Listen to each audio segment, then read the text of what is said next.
नमस्कार, बहुत स्वागत है आपका। विस्तार न्यूज देख रहे हैं आप और मैं हूं आपके साथ सुमित शर्मा।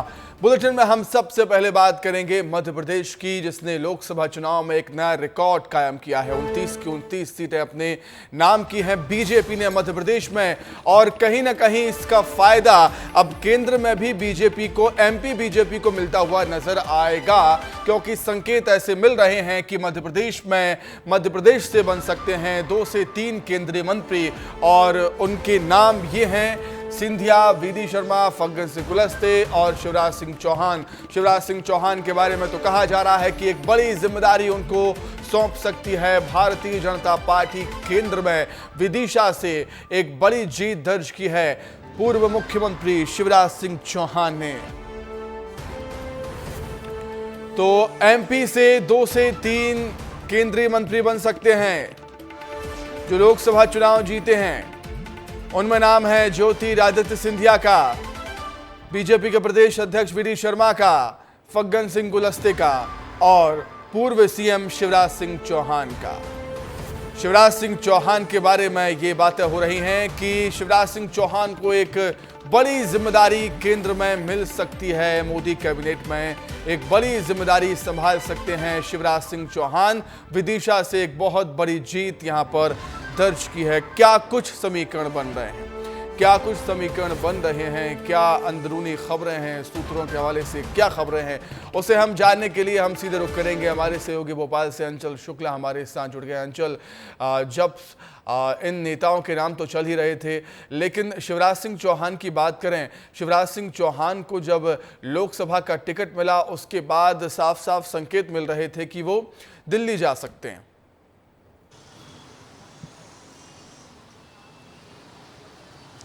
देखिए सुमित, मध्य प्रदेश में जिस तरीके से भारतीय जनता पार्टी ने क्लीन स्वीप किया है, 29 की 29 सीटें जीती हैं, और मुख्यमंत्री शिवराज सिंह चौहान का इसमें बड़ा योगदान इसलिए रहा है क्योंकि वो 18 वर्षों तक मध्य प्रदेश के मुख्यमंत्री रहे हैं, हर दिल अजीज़ रहे हैं और मध्य प्रदेश की जनता उन्हें अच्छा खासा पसंद भी करती है। लेकिन कुछ राजनीतिक समीकरण के चलते जब 2023 में विधानसभा चुनाव हुए तो भारतीय जनता पार्टी ने डॉक्टर मोहन यादव को मध्य प्रदेश का मुख्यमंत्री बनाया। लेकिन विदिशा लोकसभा सीट से उन्हें प्रत्याशी बनाने के बाद भारतीय जनता पार्टी ने इस बात के संकेत तो दिए कि केंद्र में अब उनकी ज़रूरत है, और अब प्रदेश ही नहीं बल्कि पूरे देश में शिवराज सिंह चौहान की जो नाम की चर्चा है उसको बुलाने का काम भारतीय जनता पार्टी करेगी, और बखूबी उन्होंने इसको कर दिखाया। विदिशा से वो 6वीं बार के सांसद हैं, लगभग 8-8.5 लाख मतों से जीते हैं। अगर मध्य प्रदेश की बात की जाए तो इंदौर के बाद सबसे अधिक मतों से जीतने वाले नेता हैं शिवराज सिंह चौहान। शिवराज सिंह चौहान की मध्य प्रदेश से नहीं पूरे देश में चर्चा है, जिस तरीके से वो जन जन के नेता कहलाते हैं और बहनों के भाई और बच्चों के भांजे कहलाते हैं। इस तरीके से वो जनता से सीधे कनेक्ट है, उन्होंने रिश्ता जोड़ रखा है।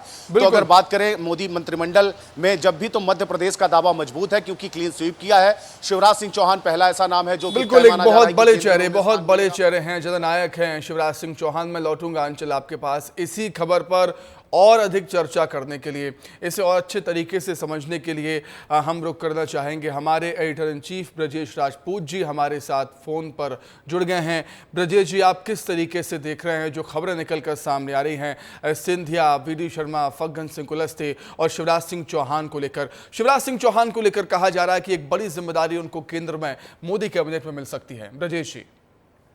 सुमित, जैसा कि सीधा राजनीति में कुछ सीधा नहीं होता है जी। फिजिक्स नहीं होती, राजनीति मैथमेटिक्स नहीं होता है, केमिस्ट्री होती है। तो यहाँ पे भी अब अंदाजा यही लगाया जा रहा है कि जिस अंदाज में बहुत सारे मध्य प्रदेश के लोग जीत के आए हैं, तो ऐसा लगा था शुरुआत में कि मध्य प्रदेश को कम से कम 4 या 5 जैसा पिछली बार मंत्री पद मिले थे। मगर अब जो सिनेरियो बना है, क्योंकि अब ये सरकार बीजेपी की सरकार नहीं है, अब ये सरकार एनडीए की सरकार है। एनडीए के घटक दलों को पार्टी को प्रमुखता देनी होगी। तो जो हमारे सूत्र कह रहे हैं कि मुश्किल से 2 या 3 लोग ही कैबिनेट की बर्थ पा पाएंगे मध्य प्रदेश से, क्योंकि मध्य प्रदेश सैचुरेशन के स्तर पर है। जो देना था दे दिया। मध्य प्रदेश के हाल फिलहाल में अभी कोई चुनाव नहीं है।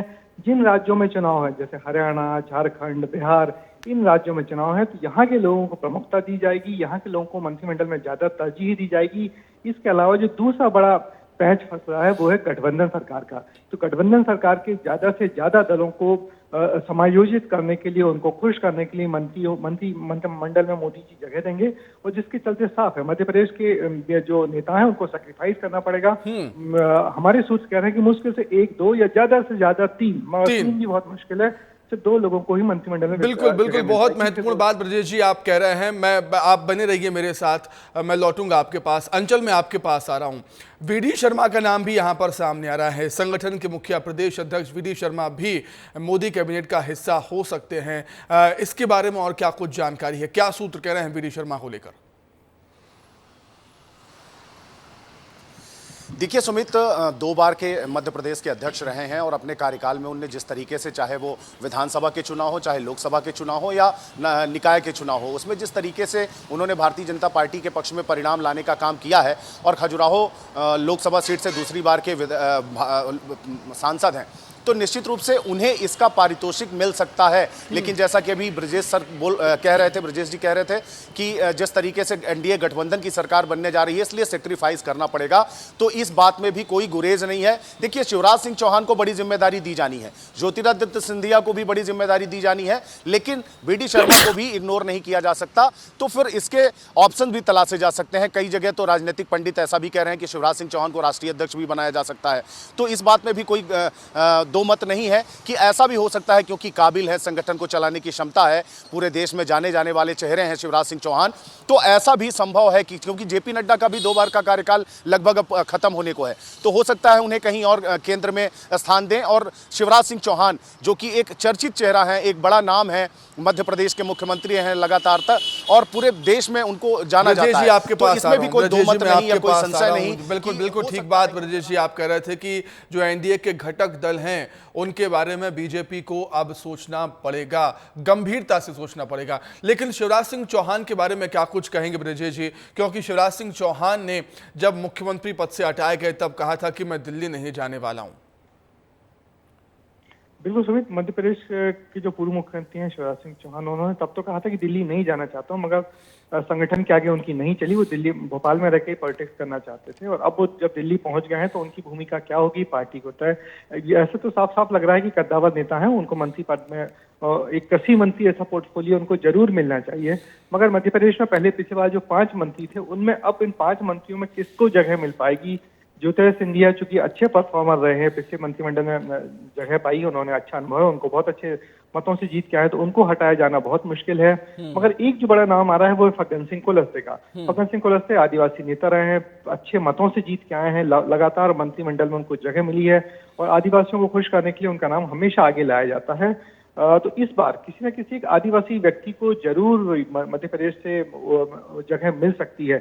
फग्गन सिंह कुलस्ते हो सकते हैं, सुमेर सिंह सोलंकी भी हो सकते हैं, मगर किसको दिया जाएगा? मगर सबसे बड़ी बात मुझे जो लग रहा है, हमारे सूत्र जो कह रहे हैं कि मध्य प्रदेश के नेताओं को सैक्रिफाइस करना पड़ेगा, मध्य प्रदेश के नेताओं को त्याग करना पड़ेगा गठबंधन के। मध्य प्रदेश के नेताओं को सैक्रिफाइस करना पड़ेगा, ये बड़ी बात यहाँ पर ब्रजेश जी कहते हुए नजर आए हैं। बहुत धन्यवाद ब्रजेश जी जुड़ने के लिए और तमाम जानकारी के लिए। अब आपको सीधे लिए चलते हैं भोपाल, जहाँ पर जल गंगा संवर्धन अभियान शुरू हो चुका है।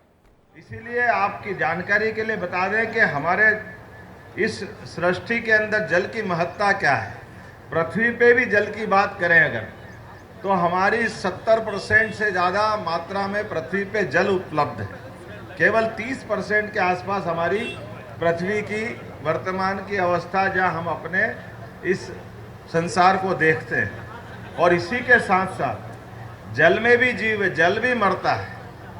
आप अपने घर के अंदर लाके कोई जल रख लो सीसी में, महीने 2 महीने बाद उसकी क्या स्थिति बनेगी बताने की जरूरत नहीं। और जिस कुएं में आए रहेगी वहाँ का जल जिंदा रहेगा, अर्थात उसकी ऑक्सीजन की जो परंपरा है, ये जल की लहरें जो तरंगे आती है, ये इनके सांस लेने की गति के समान है। ये नदी की संरचनाएं पृथ्वी की धमनियों की तरह, जो रक्त का प्रवाह हमारे शरीर के अंदर रक्त का जैसे प्रवाह होता है, ऐसे इस पृथ्वी को जीवंत रखने के लिए नदी की रचनाएं, ये तालाब, पोखर, बावड़ियां, ये हमारे लिए प्रकृति का वो दर्शन दिखाती है जिसकी आवश्यकता पड़ती है।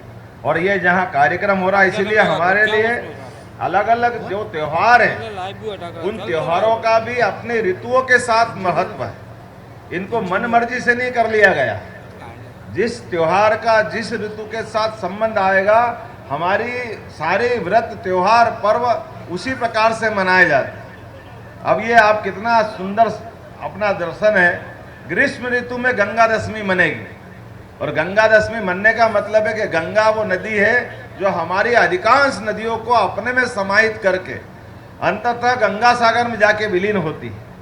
ये अपनी एक उनकी अपनी भागीरथ जी की तपस्या का प्रताप हो सकती है, लेकिन भागीरथ जी की तपस्या के अलावा भी आज हमारे सबके लिए भी प्रेरणा के पुंज है। इसलिए गंगा दशमी का मौका जब आता है तो वैशाख माह से ज्येष्ठ माह की तरफ ही बढ़ते हुए आता है, और ज्येष्ठ माह मतलब गर्मी का एकदम चरम नौतपा भी निकल जाएगा। उसके बाद तो जल स्रोत की वास्तव में रचनाओं पे ध्यान जाने के लिए सरकार के माध्यम से हमने 5 जून पर्यावरण दिवस की बात जरूर करी, लेकिन पर्यावरण दिवस से लगा करके गंगा दशमी तक लगातार 15 दिन ये काम चलने वाला है। और इसके बाद हरियाली अमावस्या का हमारा दूसरा कार्यक्रम चालू होगा, जिसमें हम पौधारोपण का काम चालू करेंगे। मुझे इस बात की प्रसन्नता है कि आज गंगा दशमी के लेकर के हमने 15 दिन का अभियान चला दिया, और ये जो गंगा दशमी है कितना अद्भुत संयोग है, हमारे अपने परमात्मा की लीला है कि हमारे अपने कल में भोपाल में एक बेत्रवती नदी जो बेतवा नदी के नाम से जानी जाती है, तो ग्रामीण निकाय में ग्रामीण मंत्रालय के माध्यम से तय किया कि मध्य प्रदेश में 212 नदियां हैं, और अभी ऐसी 212 नदियां जिनको लिस्टेड किया गया है, उसमें से बड़ी बड़ी नदियों की सूची बनाए तो 10 बड़ी नदी में बेतवा भी एक नदी आती, और इनकी अपनी धाराओं की दिशा अगर देखें तो अपने मध्य प्रदेश तो ये नदियों का एक तरह से ये केंद्र बिंदु है, ये राजधानी बोल सकते हैं अपने इसको, जहां से हमको मालूम है एक नदी विपरीत दिशा में जाएगी, नर्मदा जी जाएगी पश्चिम दिशा की तरफ एकदम, जब बाकी नदियां उत्तर और गंगा जी जाएगी पूरब, तो वो जाएगी पश्चिम। कोई नदी भारत की ऐसी नहीं है जो पश्चिम में अपना सागर में मिलन करती, और एकमात्र नदी कुंवारी नदी भी बोलते हैं। हमारे पास ताप्ती नदी भी है।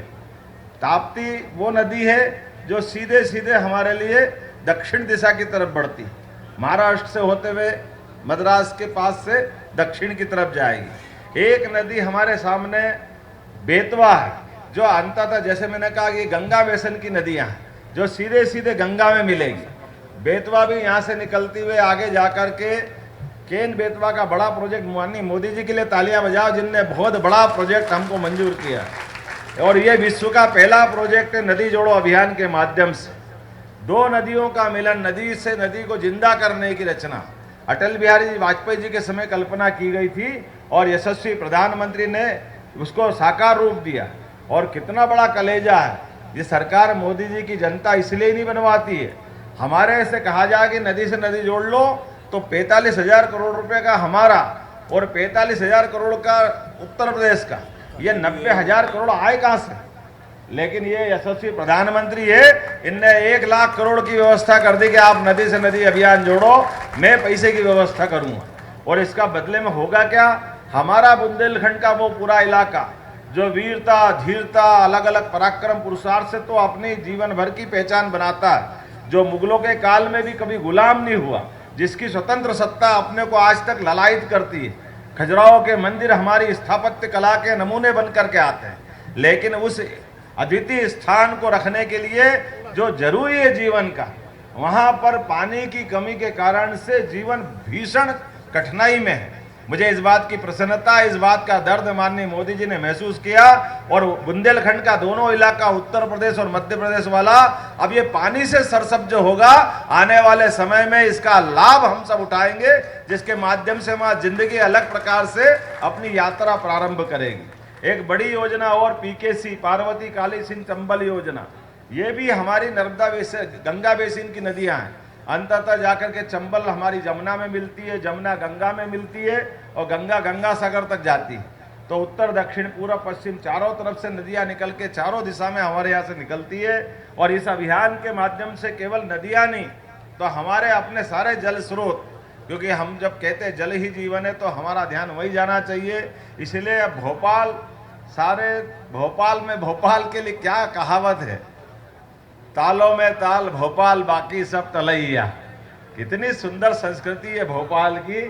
जैसे अलग अलग नदियों की धारा मिलकर के गंगा सागर में मिला करके गंगा सागर बना देती है, ऐसे भोपाल में भी अलग अलग जिलों के आकर के विभिन्न प्रकार की संस्कृति और पूरे देश की संस्कृति के लोगों ने आकर के ये 60-70 साल में भोपाल को एक राजधानी का स्वरूप तो दिया ही दिया ही, ये भिन्न भिन्न संस्कृति को एकीकृत भाव से लेकर के इतनी उदात्त संस्कृति सबको समाहित करने की ताकत जैसे भोपाल के बड़े तालाब छोटे तालाब में है, ऐसे मध्य प्रदेश की राजधानी भोपाल का अपना नेचर भी है। इसलिए भोपाल वालों को भी प्रणाम करता हूं और आप सबको बधाई देता हूं। आज सच्चे अर्थों में हमको मालूम है कल तक आचार संहिता थी, इसलिए सरकारी कार्यक्रम में हमारी थोड़े हाथ बंधे थे और ये निर्वाचन की सारी प्रक्रिया पूरी हुई। तो आज से एक तरह से हमने अपना संकल्प लिया और वो संकल्प अब आगे बढ़ेगा। आज मैं इस अवसर पर एक और जानकारी देना चाहूँगा। यहाँ के वृक्षारोपण या साफ सफाई के बाद अपने अपने वार्ड के अंदर भी अपने आसपास के बावड़ी, कुआं, तालाब, पोखर, झरना, जहाँ भी जल के स्रोत है उसकी लगातार हमको चिंता करना है और वहीं वृक्षारोपण की संभावना देख लेना है। जैसे इंदौर में 51 लाख का एक दिन का लक्ष्य माननीय कैलाश जी भाई साहब ने इंदौर के लिए लिया है, हमने प्रदेश के लिए 5.5 करोड़ पौधे का लक्ष्य लिया है। वो आपके माध्यम से पूरे प्रदेश के अंदर वृक्षारोपण का एक पौधारोपण का बड़ा कार्यक्रम होगा। मैं उम्मीद करता हूँ आज के इस कार्यक्रम के माध्यम से हमारा जो मूल उद्देश्य है उसकी पूर्ति होगी और इसके बाद में भी ये कार्यक्रम अंत नहीं होगा। 15 के बाद भी लगातार हमारी सभी स्थानीय संस्थाएं इसके बारे में चिंता करती रहेगी। एक अच्छे आयोजन के लिए नगर निगम भोपाल को, मैं महापौर जी को बधाई देता हूं कि आपके माध्यम से भोपाल का ये सुंदर आयोजन हो चुका है। मैं एक बार सभी यहाँ से जुड़े हुए बंधुओं का, क्योंकि ये जल क्रीड़ा वाला नया एक विभाग भी है, मैं समझ सकता हूँ कि पिछली बार हमने एक उज्जैन में बहुत अच्छा बनाया था, इंदौर में भी बना बंद कर है ना वो अपना लामसर साइड के ऊपर। तो आने वाले समय में इस प्रकार की व्यवस्था है वो होगी, इस प्रकार की गतिविधियों को भी प्रोत्साहन देंगे। इसके माध्यम से अरे देखिए भाई इमरान भाई मिल सकता है ना, इसमें आपके माध्यम से। और मैं उम्मीद करता हूँ कि सभी प्रकार की गतिविधि चलाने के लिए ये आयोजन सबके लिए सुखदायी होगा, फलदायी होगा। मेरी अपनी ओर से सबको बधाई, बहुत बहुत धन्यवाद।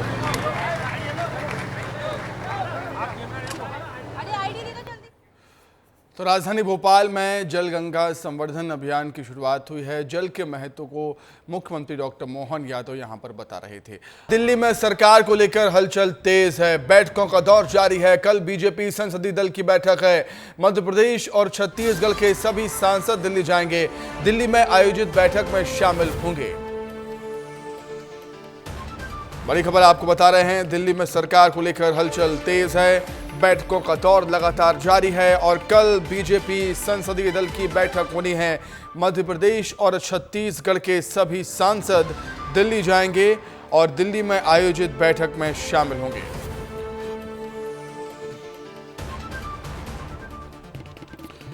तो दिल्ली में सरकार बनाने को लेकर हलचल लगातार तेज है। हम देख रहे हैं लगातार बैठकों का दौर चल रहा है और इसी कड़ी में कल बीजेपी संसदीय दल की बैठक होनी है। सभी नवनिर्वाचित जो सांसद हैं और जो पहले भी सांसद रह चुके हैं वो सभी मध्य प्रदेश और छत्तीसगढ़ के सभी सांसद दिल्ली जाएंगे, दिल्ली में आयोजित बैठक में शामिल होंगे।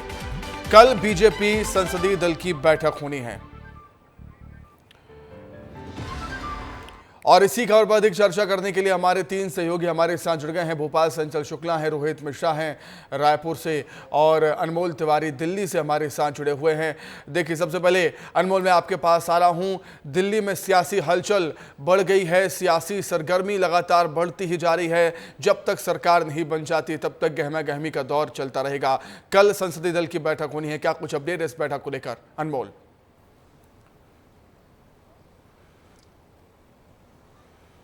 बिल्कुल सुमित, आपने ठीक कहा कि जब तक सरकार नहीं बन जाती है तब तक गहमा गहमी का जो दौर है वो जारी रहेगा और यही वजह है कि दिल्ली में इन दिनों हर जगह चर्चा सिर्फ सरकार की हो रही है। हर गली में सियासी हलचल तेज है। और कल देखिए बीजेपी संसदीय दल की बैठक होगी और जानकारी के मुताबिक जो ये बैठक है कल पार्लियामेंट के सेंट्रल हॉल में लगभग दोपहर 2 बजे ये बैठक होगी और इसमें बीजेपी के तमाम जो नवनिर्वाचित सांसद हैं वो वहां पर बैठे नजर आएंगे और उनको मार्गदर्शन देते हुए आपको प्रधानमंत्री मोदी से लेकर के अमित शाह से लेकर के जेपी नड्डा, ये वो तमाम बड़े चेहरे हैं बीजेपी के जो इस बैठक में शामिल रहेंगे। इसके साथ ही इस बैठक में सभी सांसदों को उनके क्षेत्र से निर्वाचित होकर आने के लिए बधाइयां भी दी जाएंगी। एक औपचारिक तौर पर ये पूरा कार्यक्रम होगा सुमित।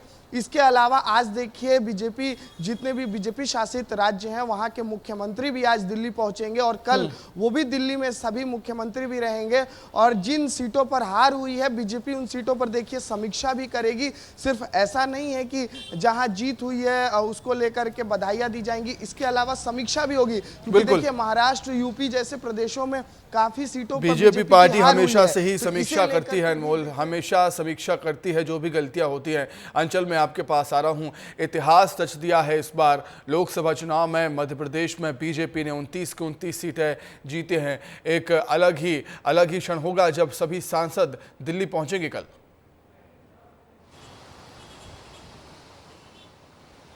देखिए सुमित, निश्चित रूप से संसदीय दल की बैठक होनी है। पूरे देश भर के जो भारतीय जनता पार्टी और एनडीए गठबंधन के सांसद चुने गए हैं उनको सबको तलब किया गया है। बैठक होगी और उसमें एनडीए संसदीय दल का नेता चुना जाएगा और प्रधानमंत्री नरेंद्र मोदी तीसरी बार, जो कि ऐतिहासिक ही होगा हिंदुस्तान की लहजे से अगर बात की जाए, तीसरी बार उनको प्रधानमंत्री बनाने के लिए सारे लोग एकमत होंगे और अपनी राय देंगे। और प्रधानमंत्री नरेंद्र मोदी जो है पहली पसंद भी हैं भारतीय जनता पार्टी और एनडीए गठबंधन के सांसदों के लिए।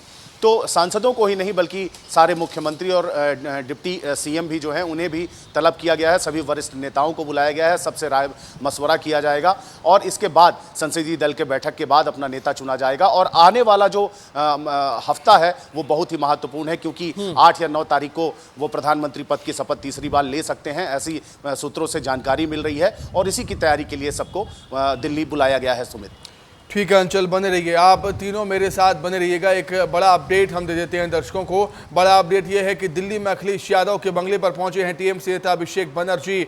दोनों के बीच मुलाकात हो रही है। देखिए, मुलाकातों का दौर लगातार जारी है। जैसा कि हम सब कह रहे हैं कि जब तक सरकार नहीं बन जाती है तब तक गहमा गहमी मुलाकातों का दौर चलता ही रहेगा। दिल्ली में अखिलेश यादव के बंगले पर टीएमसी नेता अभिषेक बनर्जी पहुंचे हुए हैं। दोनों के बीच मुलाकात हो रही है।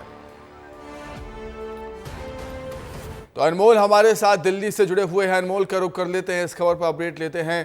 अनमोल, जैसा कि हम सब कह ही रहे हैं कि जब तक सरकार नहीं बन जाती गहमा गहमी मेल मुलाकातें चलती रहेंगी। अखिलेश यादव के बंगले पर पहुंचे हैं टीएमसी नेता अभिषेक बनर्जी। अनमोल, देखिए बिल्कुल कल इंडिया ब्लॉक की बैठक थी और इसमें लगभग 33 जो नेता थे वो पहुंचे थे सुमित। तो अभी फिलहाल जो है इसमें से ज्यादातर नेता अभी दिल्ली में ही मौजूद है। चूंकि देखिए अभी हलचल तेज है, अभी उठा पटक जारी है। इंडिया ब्लॉक की भी कल तक कोशिश थी कि कैसे भी करके बहुमत में आया जाए। खैर जब बैठक खत्म हो गया तो ये साफ हो गया था कि एनडीए ही सरकार बनाने जा रही है। इंडिया ब्लॉक ने भी इस तरीके की ऐसी मेल मुलाकातों का दौर तो चलता ही रहेगा, लेकिन एनडीए सरकार बनाने जा रही है ये लगभग तय हो गया था। रोहित छत्तीसगढ़ के सांसद भी कल दिल्ली में मौजूद रहेंगे। 11 सीटें 10 सीटें यहां पर जीती हैं बीजेपी पार्टी ने इस बार। बिल्कुल, देखिए सांसदों ने अपना कपड़ा पैक कर लिया है और पैक करने के बाद में अभी फिलहाल वो रायपुर पहुंच रहे हैं और रायपुर से रात 9 बजे दिल्ली की ओर उनका रुख दिखाई देगा। साथ में मुख्यमंत्री विष्णुदेव साय और दोनों डिप्टी सीएम भी जाने वाले हैं और कल दिन भर वो दिल्ली पर रहने वाले हैं। दिल्ली पे जो बैठक आयोजित की गई है संसदीय दल की, उस बैठक में शामिल होंगे। छत्तीसगढ़ से 10 भारतीय जनता पार्टी के सांसद यहाँ से जाएंगे और 10 जो सांसद है वो चुनकर आए हैं और तमाम लोग प्रधानमंत्री नरेंद्र मोदी के शपथ ग्रहण समारोह तक वहीं रुकने वाले हैं। जो संभवतः कहा जा रहा है कि परसों प्रधानमंत्री नरेंद्र मोदी प्रधानमंत्री की शपथ लेंगे, तब तक वो जो है वो दिल्ली में ही बने रहेंगे और सांसदों से सबसे पहले कल औपचारिक मुलाकात होगी। मुलाकात होने के साथ में उन्हें बधाइयां दी जाएंगी, मिठाई खिलाया जाएगा, जिसके बाद में बैठक की शुरुआत होगी, जिसके बाद जो आगे का है जो कामकाज है वो होने वाला है। सुमित, रोहित बहुत शुक्रिया, रोहित बहुत धन्यवाद, अनमोल आपका भी बहुत शुक्रिया, अंचल आपका भी बहुत धन्यवाद जुड़ने के लिए, तमाम जानकारी के लिए। तो इसी के साथ ही फिलहाल इस बुलेटिन में इतना ही। खबरें लगातार जारी है, देखते रहिए विस्तार न्यूज। नमस्कार।